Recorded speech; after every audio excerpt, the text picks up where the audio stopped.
በየጉሬው ተደብቀው አንዳንዶቹ ፖለቲካውና ክርስትናው ተሳክሮባቸው እኛ ሄደን እንድንሞትላቸው እኛ ሄደን እንድንናገር እኛ በየአደባባዩ እንድንሆን ብዙ ይሉናል። ኑና አብረን እንሂድ። ወንድ እኔ ፊት ለፊት እመራለሁ። የትኛውም ቦታ ወንድ ይሆን ከየትኛውም ቦታ ያለ ወሬውን ተወውና ና፣ ባሻጋሪ መወንጨፉን ተወውና ና።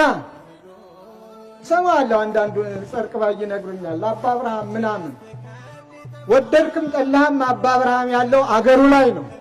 ቢናገርም አገሩ ላይ ነው። ለዛውም በሚፈለገው ፊት ነው። እንዳንተ ተደብቄ አላወራም፣ ተሸሽጌም አላወራም፣ ደሞም አልሸሽም። ብቅ እያለ አንዳንድ ጊዜ እንዲህ ይላል ብቅ እያልኩ እላለሁ ነገም ዛሬም። ስላንተም ንገረኝ ካልክ እነግርሃለሁ። ስለማይጠቅም ነው። ክርስትና እሰጥ አገባ ስላልሆነ ነው። ክርስትና ከባት ያበሳነትን እንጂ የወንድምን ኃጢአት ማውረዱ መዘልዘሉ ጥላቻ ስለማይመክረን ነው። ስለዚህ ክርስትና ከሆነ ክርስትና ነው።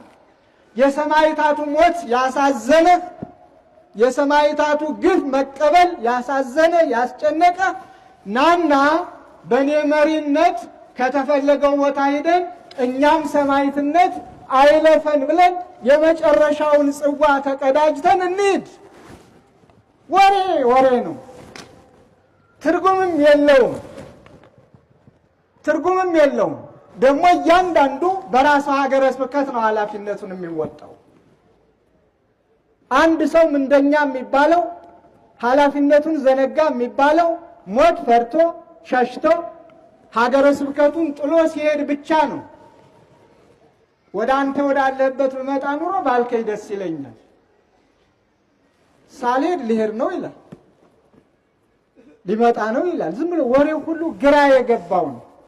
እኔስ እድሉ ቢቀናኝ እንደነ ቅዱስ ጊዮርጊስ እንደ ሁለቱ እንደ እህቴ በአንድ ቀን ሂዳ በተመስጦ ዝማሬ መላእክትን ሰምታ የመነኮሳቱን የመነኮሳያቱን ድምፅ ሰምታ ያንን ተርጉማ አስተርጉማ አመስጥሮ የነገራትን ሰምታ ከሞቀው ቤቷ ይቅርብኝ ብላ ከገዢው አባቷ ይቅርብኝ ብላ ሞትን መርጣ እንደ ሞተችው ባደረገልን እውነታው ይሄን እና ይህንን መናገር ፈልጌ አይደለም። ምእመናን ብዙ ምእመናን ጨዋታውን ያደሩታል። አንዳንዶች የዋሃን ያ ገበያ ነው፣ ገበያውን አድሩለት፣ እንጀራ ይብላ፣ በምን ይብላ እኛን ካላማ እኛን ካላዋረ